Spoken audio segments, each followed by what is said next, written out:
ہمیں جھنجھوڑ کے کہتا ہے۔ فرق تو سنیے، قرآن کیا کہتا ہے ذرا غور سے سن میرا دوست۔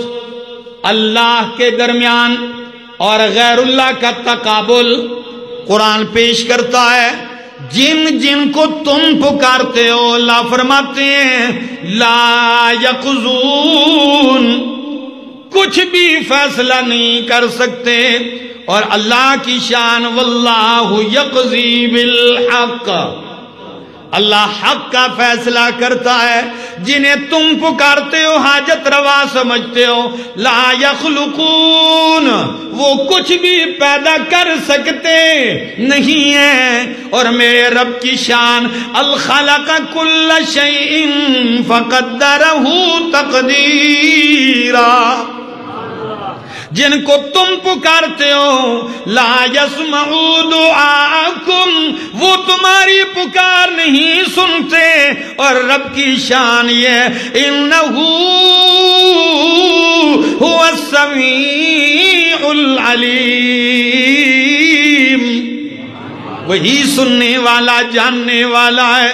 جن کو تم پکارتے ہو ان کی حقیقت یہ ہے لا یسمعوا ولا یبصروا، نہ سن سکتے ہیں نہ دیکھ سکتے ہیں۔ جن کی طرف قرآن، جس ذات کی طرف قرآن دعوت دیتا ہے، اس کی شان یہ انک سمیع الدعاء، وہی سننے والا ہے۔ جنہیں تم پکارتے، قرآن کہتا ہے لا یقدر علی شیء، کسی چیز پر قادر نہیں، اور اللہ کی شان یہ علی کل شیء قدیر، ہر چیز پر قادر ہے۔ جنہیں تم پکارتے ہو لا یستطیعون نصرکم، وہ تمہاری مدد کی طاقت نہیں رکھ سکتے، اور جس ذات کی طرف میرا محمد دعوت دیتا ہے وہو خیر الناصرین، وہی بہترین مددگار ہے۔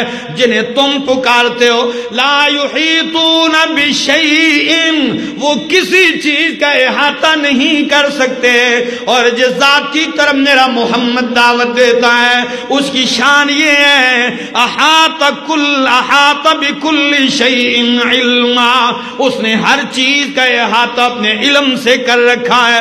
جن کی طرف تم پکارتے ہو، جن کی طرف تم دعوت دیتے ہو لا یعلم، وہ نہیں جانتے غیب، اور جس ذات کی طرف میرا محمد پکار رہا ہے اس کی شان یہ ہے یعلم السر واخفا، وہ مخفی کو جانتا ہے، وہ چھپی ہوئی چیزوں کو جانتا ہے، رازوں کو جانتا ہے۔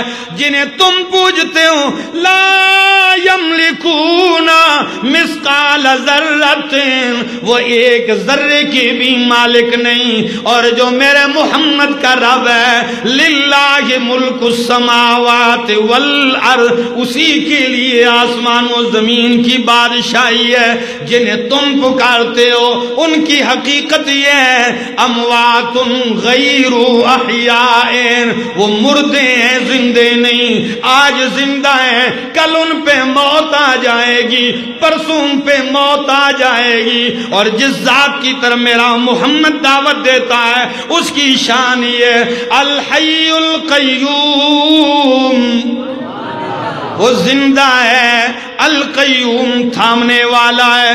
جنہیں تم پکارتے ہو ان کی شان یہ ہے لا یستجیبون لہم بشیء، وہ ایک ذرہ بھی تمہاری پکار کا جواب نہیں دے سکتے، قبول نہیں کر سکتے، اور جس ذات کی طرف میرا محمد دعوت دیتا ہے اس کی شان یہ ہے ادعونی استجب لکم، مجھے پکارو میں قبول کرتا ہوں۔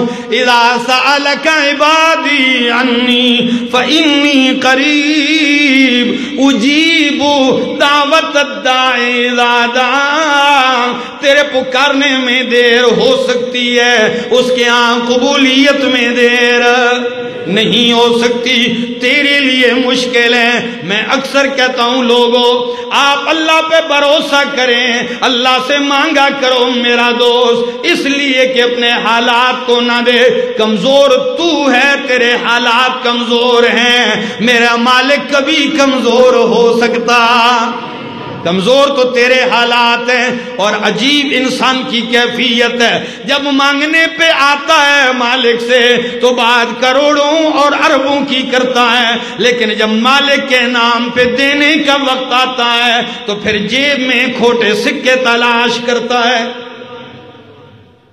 ہے کہ نہیں؟ لینے کا وقت تو بات ہزاروں میں نہیں کرتا، کیا لاکھوں اور کروڑوں کی، اور جب اسی کے نام پہ دینے کا وقت آ جائے تو کبھی جیب ادھر تلاش کرے گا، ادھر سکے تلاش کرے گا، اس کو یقین ہی نہیں اپنے مالک کا۔ میرا دوست، اس ذات پہ توکل کیجئے، بھروسہ کیجئے، انشاءاللہ جب آپ اللہ کی توحید کے ساتھ اللہ کی عبادت کریں گے، عبادت کا لطف اور مزہ بھی آئے گا، اور اللہ اتنا غیرتی بادشاہ ہے کہ جو اس کا ہو جاتا ہے وہ بھی اسی کا ہو جاتا ہے۔ من کان للہ کان اللہ لہو۔ آپ کسی کی صفائیاں دیتے رہیں، وہ آپ کا خیال نہیں رکھے گا۔ میرا دوست، انشاءاللہ چونکہ یہ موضوع رہتا ہے، اگلے جمعے بھی عرض کروں گا، اللہ سے دعا ہے اللہ عمل کی توفیق عطا فرمائے۔